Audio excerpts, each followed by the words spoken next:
Et puis j'ai un truc pour Valérie. Bon, Valérie Benaïm. Oui, elle va pouvoir se faire. Valérie qui nous. J'espère qu'elle nous regarde. Valérie qui nous regarde. Valérie. Valérie, Fabien, un truc pour toi. Voilà, elle va pouvoir bientôt se faire greffer un hérisson. C'est-à-dire, en fait, parce que vous savez que la meilleure oreille au monde, c'est le hérisson. Non, c'est un hérisson, il peut entendre quelqu'un péter à 100 km. Non, peut pas péter, mais 105. Non, c'est-à-dire qu'il entend un battement d'ailes de papillon qui est peut-être à 3 ou 4 mètres de lui. Et il entend les vers de terre à plus d'1 mètre dans le sol. Et il a une oreille très hyper. Et là, l'intelligence artificielle est en train de faire... sauver à la vitesse où il va, c'est très lent, un hérisson. Pour entendre le danger... C'est très gentil. Non, mais j'avais ça, mon animal de compagnie. Et alors, aujourd'hui... Attendez 2 minutes. J'avais un hérisson en animal de compagnie quand j'étais petit. C'est possible? C'est vrai. Ah oui, bien sûr. Il est très gentil. Ah, je sais plus le nom parce qu'il a eu des gros problèmes. Il a fait un... Quel rapport? Bah, il a sauté par la fenêtre. Il a sauté par la fenêtre. Qui s'appelait Mike Brandt.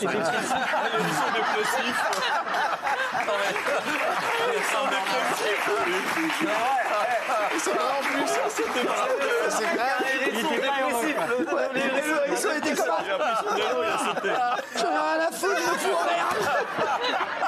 Ouvre-moi la fenêtre.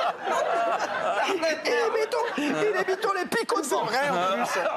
Je vous jure que c'est vrai. J'avais une pie qui s'appelait Joséphine. Non, une pie. Mais oui. Elle chantait. Non, mais elle allait choper des trucs chez la voisine parce que vous savez, ça adore les trucs brillants et elle ramenait des gourmettes, des trucs, c'était très drôle. Je vous jure que c'est vrai. T'es sûr que c'est un hérisson? Ah oui, un hérisson, Julien, je l'ai touché sans foutre en boule. Non, je vous jure.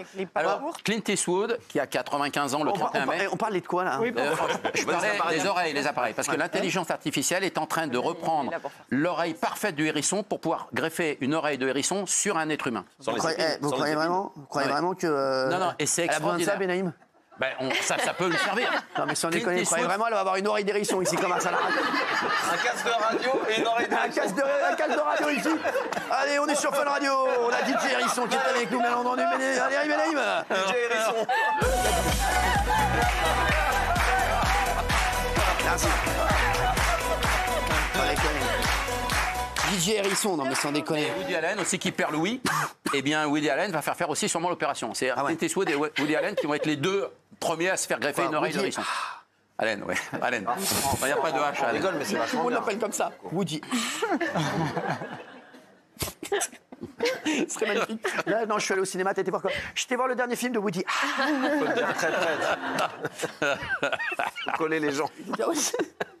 Merci, qu'est-ce qu'il y a Non, rien. Vous ressemblez à Jack Lang. Oh non, ça va pas continuer ça. Arrêtez. Sans déconner. Non, mais dans sa bouche, Oui. dans sa bouche, c'est un compliment. Hein. C'est ma mère qui m'a dit ça. Oh oui.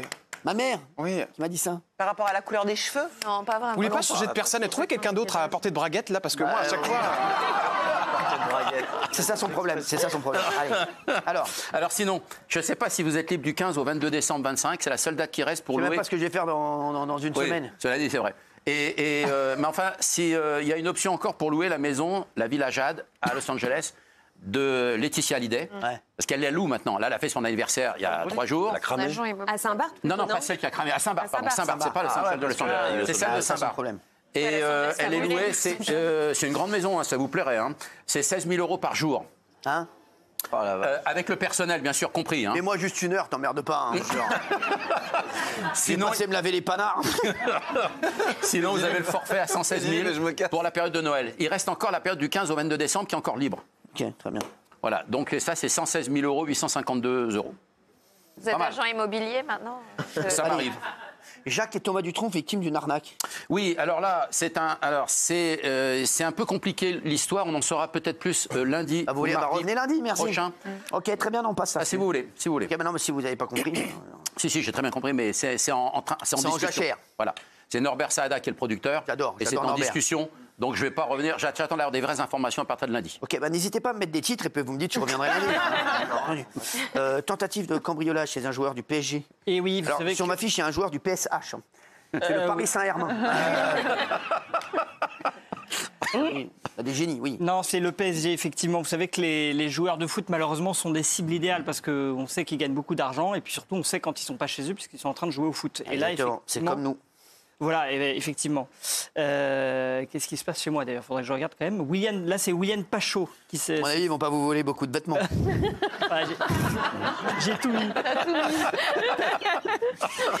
Là c'est le joueur William Pachot qui était en Équateur. Il est jamais chaud de rien. Non, non, je suis pas chaud. Non. Vas-y, on sort 2 minutes. Non, je suis pas chaud. C'est le mec, il est chaud de rien, tu sais ou pas? William Pachot, il joue bien en plus. Hein. Ouais, il est énorme. C'est vrai. Je regarde pas le foot, mais c'est la mob, la bicane. Ce William Pachot s'est fait cambrioler chez lui pendant qu'il était en Équateur. Des cambrioleurs, en fait, il habite Neuilly. Des cambrioleurs sont rentrés par la véranda de sa maison, cassé la fenêtre. C'est sa femme de ménage qui a constaté les dégâts. Pour l'instant, il n'y a rien qui a été constaté dans les vols, heureusement. Donc, il s'agit peut-être simplement d'une tentative de vol, mais malheureusement, ce n'est pas du tout le premier et probablement pas le dernier des joueurs de foot à subir ce genre de fait. Merci Amaury. Alors, on va parler maintenant de la lettre des parents du petit Émile à la femme qui a retrouvé les restes de leur fils. Alors, oui, c'est ça. Cette femme, elle s'appelle Sadia. Et vous savez, Sadia, c'est cette randonneuse qui avait retrouvé des ossements d'Émile dans la forêt 1 an après sa disparition. Il y a 1 an. Bien sûr. Donc c'était à peu près à la même époque en 2024. Et donc Marie et Colomban Soleil, les parents d'Émile, lui ont envoyé une lettre par le biais de leur avocat, maître Jérôme Triomphe. Et donc, je vais vous lire un peu le contenu de cette lettre. C'est donc l'avocat qui s'adresse à la randonneuse. C'est à vous qu'ils doivent de pouvoir faire le deuil de leur petit garçon et de l'avoir pu l'inhumer. Parce qu'effectivement, c'est parce qu'on a retrouvé les os d'Émile qu'il y a pu avoir son enterrement. C'était extrêmement important pour les parents. Ils continuent, ils vous en sont infiniment reconnaissants et nous vous en remercierons jamais assez. Ils ont en outre été très touchés des déclarations que vous avez faites dans la presse, faisant état de ce lien que vous avez désormais avec Émile et avec eux. Et cette lettre était accompagnée de 2 petites images de Émile. Sidia, donc la randonneuse, en contrepartie, s'est exprimée dans les médias et a dit qu'elle était très touchée par cette attention. Elle a dit ceci: j'étais contente car je me suis dit enfin les parents, j'attends pas des remerciements, attention, mais voilà, je suis avec eux maintenant. C'est pas évident quand une personne, il lui arrive un tel événement. Il faut avoir la présence d'esprit de faire ceci, de faire cela, de continuer son quotidien et je reçois ça. Et elle dit qu'elle s'y attendait pas du tout et donc elle est très touchée. Merci. Contrôlé à un péage, il avait dissimulé 100 000 € dans un endroit improbable. Ouais, c'est une histoire assez folle qui s'est déroulée samedi soir dernier vers 21h au péage du Capitou sur l'autoroute entre Aix-en-Provence et Nice. Les douaniers de Fréjus effectuent un contrôle de routine. Ils arrêtent une voiture qui est lambda, immatriculée en France, et ils sont accompagnés d'un chien. Le chien marque beaucoup derrière le siège du conducteur. Donc les douaniers vont fouiller. Derrière, sur le siège, il y a un sac à dos. Dans ce sac à dos, des paires de chaussettes, et le chien marque énormément sur les paires de chaussettes. Et là, les douaniers donc, vont fouiller ces paires de chaussettes-là, et qu'est-ce qu'ils découvrent? Ils découvrent d'énormes liasses de billets. Des billets de 50, des billets de 20, des billets de 10. Un total de 100 000 € dans des chaussettes. Plus de 100 000 €, 100 230 exactement. Et donc cette personne a été arrêtée. Ils estiment que ce conducteur pourrait être lié au trafic de drogue, puisque cacher 100 000 € dans des chaussettes, c'est pas très lambda.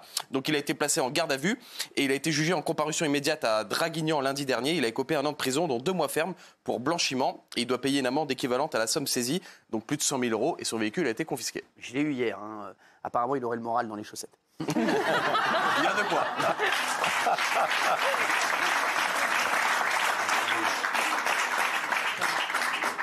Il est à bout de force. Stéphane Plaza. Oui, alors vous savez qu'il traverse une passe difficile, Stéphane Plaza. Oui, là, ça va mieux aujourd'hui parce que. Voilà. Alors, le 18 février dernier, il a quand même été condamné à 12 mois de prison avec sursis pour des violences conjugales. Il a fait appel, mais il a été retiré de l'antenne d'M6, donc c'est quand même assez dur pour lui.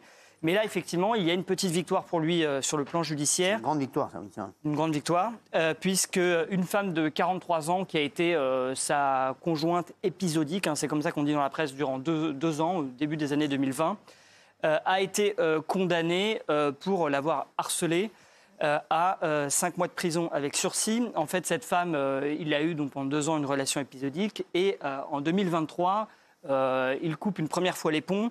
Elle le harcèle de messages, elle est toujours très attachée à lui, jusqu'à 10 messages par jour. Et puis quand elle comprend en juin 2024, que finalement il n'y a plus aucun espoir avec lui, elle décide de se venger et donc d'appeler des proches collaborateurs de Stéphane Plaza pour dire qu'il a abusé de sa faiblesse, etc., que c'est un un horrible bonhomme. Et donc, c'est pour ça qu'elle a été condamnée. Pas seulement elle, d'ailleurs, elle doit aussi verser de l'argent à Stéphane Plaza, mais son conjoint de l'époque qui avait lui aussi menacé Stéphane Plaza en faisant du chantage, en disant voilà, si tu ne donnes pas d'argent, eh bien, on va révéler la vérité aux médias.